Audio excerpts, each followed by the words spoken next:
बहुत समय पहले की बात है। अरब के एक छोटे से गांव में एक लड़का रहता था जिसका नाम आयमान था। आयमान एक गरीब परिवार से था। उसके पिता का देहांत तब हो गया था जब वह सिर्फ 8 साल का था। उसके बाद उसकी माँ फातिमा बीबी ने ही उसे अपने आंचल में पाल पोस कर बड़ा किया। फातिमा बीबी खुद बहुत बीमार और कमजोर रहती थीं, मगर अपने बेटे के लिए उन्होंने कभी हार नहीं मानी। आयमान सुबह सुबह उठकर काम पर जाता। वह गांव के एक अमीर किसान के यहाँ मजदूरी करता था। दिन भर धूप में जलता, कभी ईंट ढोता, कभी खेत में काम करता और फिर शाम को थका हारा घर लौटता। मगर थकान के बावजूद वह सबसे पहले अपनी माँ के पास जाता, उनके पैर दबाता, खाना खिलाता और फिर खुद खाता। उसकी माँ कहती थी, बेटा याद रखना, माँ की दुआ से बड़ा कोई सहारा नहीं होता। आयमान अक्सर अपनी माँ से कुरान और नबी की बातें सुना करता था। फातिमा बीबी उसे बताया करती, बेटा अल्लाह ने माँ को बहुत ऊंचा दर्जा दिया है। नबी ने फरमाया है, जन्नत माँ के कदमों के नीचे है, इसलिए हमेशा अपनी माँ की इज्जत करना और उसकी बात मानना। समय बीतता गया और आयमान बड़ा होता गया। जैसे जैसे वह जवान हुआ, उसकी जिम्मेदारियां भी बढ़ती गईं। माँ की सेहत बिगड़ती जा रही थी।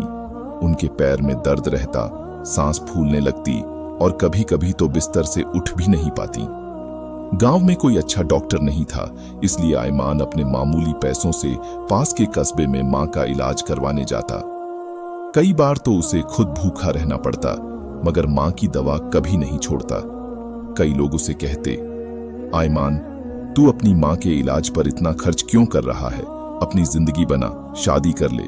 लेकिन आयमान हर बार मुस्कुराकर जवाब देता, मेरी जिंदगी तो मेरी माँ ही है। अगर वो खुश हैं तो मैं अमीर हूं। एक दिन जब वह मजदूरी के बाद घर लौटा तो देखा कि माँ जमीन पर गिरी हुई है। वह दौड़कर माँ को उठाता है और अपनी गोद में सिर रखता है। माँ ने कांपती आवाज में कहा, बेटा लगता है अब मेरा वक्त करीब है। आयमान की आंखों में आंसू भर आए। उसने माँ का हाथ थामते हुए कहा, नहीं अम्मी, ऐसा मत कहिए, मैं आपको कुछ नहीं होने दूंगा। वह अपनी थोड़ी सी जमा पूंजी लेकर माँ को कस्बे के बड़े अस्पताल ले गया। कई दिन अस्पताल में उनकी देखभाल की। खुद जमीन पर सोता, माँ को दवा देता और हर वक्त दुआ करता। एक रात अस्पताल में उसने आसमान की तरफ हाथ उठाकर कहा, ऐ अल्लाह, अगर तू मुझसे राजी होना चाहता है तो मेरी माँ को ठीक कर दे। अगर तू मुझ पर रहम करना चाहता है तो मेरी माँ को लंबी जिंदगी दे।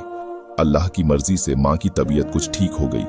डॉक्टरों ने भी कहा, ये तो चमत्कार है। आयमान ने सजदे में गिरकर शुक्र अदा किया। महीनों बीते।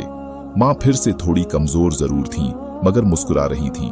आयमान की मेहनत से घर थोड़ा संभल गया था। उसने कुछ पैसे जोड़कर एक छोटी दुकान खोल ली थी। माँ रोज उसकी दुकान पर बैठती और कहती, बेटा अल्लाह तेरी मेहनत को देख रहा है। लेकिन वक्त ने एक बार फिर इम्तिहान लिया। गांव में सूखा पड़ गया, फसलें बर्बाद हो गईं, दुकान में भी ग्राहक आना बंद हो गए। आयमान के पास न पैसे बचे न कोई सहारा, लेकिन उसने माँ की दवा और खाना कभी बंद नहीं किया। एक रात उसने अपने दोस्त को कहा, मेरे पास कुछ नहीं बचा, लेकिन मैं माँ की खिदमत नहीं छोड़ूंगा। अगर मुझे खुद भूखा रहना पड़े तो भी माँ का पेट भरा होना चाहिए। उसका दोस्त हैरान था।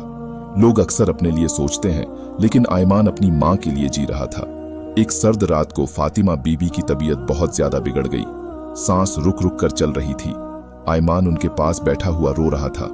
माँ ने उसका चेहरा सहलाया और बहुत धीमी आवाज में कहा, बेटा तूने अपनी माँ की इतनी सेवा की है कि अल्लाह तुझसे बहुत राजी है। अगर मैंने तुझे कुछ दिया है तो वो है मेरी दुआएं। आयमान जोर से रो पड़ा। माँ ने अपना आखिरी कलमा पढ़ा और इस दुनिया से रुखसत हो गई। घर में सन्नाटा छा गया।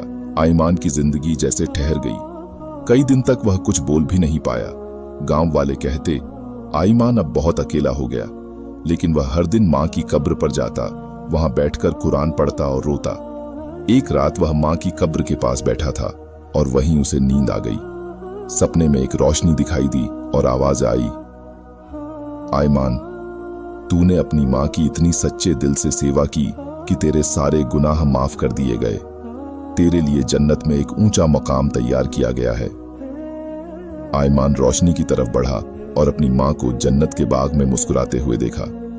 उन्होंने कहा, बेटा जन्नत मेरे कदमों के नीचे थी, लेकिन तूने अपनी खिदमत से वो जन्नत कमा ली। सुबह जब वह उठा तो उसके दिल में एक अजीब सुकून था। उसे एहसास हुआ कि माँ की सेवा सिर्फ एक फर्ज नहीं थी, बल्कि उसकी जिंदगी की सबसे बड़ी इबादत थी।